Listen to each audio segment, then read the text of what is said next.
Now it's time to check out deconstructive interference. That's when two waves meet, but they're completely out of phase. We're saying they're 180 degrees out of phase.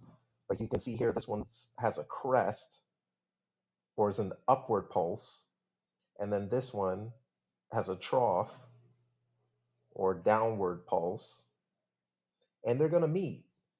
And when these two collide, when they meet and combine for a brief moment, instead of creating a larger amplitude, this is a case where we're going to get a smaller amplitude.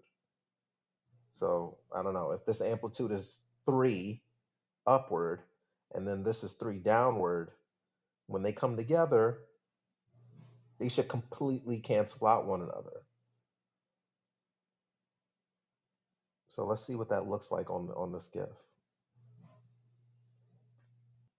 So here we go. We have one crest, one trough, and when they meet, for that brief moment, they cancel. So let's see if we can catch that again, that moment where they cancel. So here we go again. Here's a trough, here's a crest. They're going to collide for a brief moment and they cancel right there in that moment. There was no amplitude. So in this case, those two waves combine and that would be deconstructive interference. They completely cancel each other. So we're looking at that scenario completely deconstructive.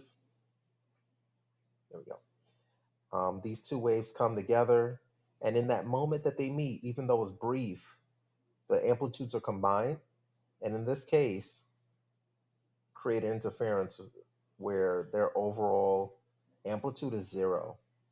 If that was a sound wave, and let's say two sound waves met and they were completely out of phase, they were 180 degrees out of phase, like these are, we would get no sound at that spot where they met because there's no amplitude, there's no volume. So we wouldn't get any volume out of that sound at this moment right here. And then they just keep passing on through each other. There's probably some phrases that you want to get from here. So not only do you want to probably pause and fill in these little parts here on the next to the images, but you want to talk about um, deconstructive interference happens when two waves meet, but they're completely out of phase. They're 180 degrees out of phase. And that scenario looks like this, where one is at a crest and the other one's at a trough. That would be considered completely out of phase, 180 degrees. Whereas before we looked at a constructive, these two were in phase because they had the same part. They both had crest approaching one another when they combined.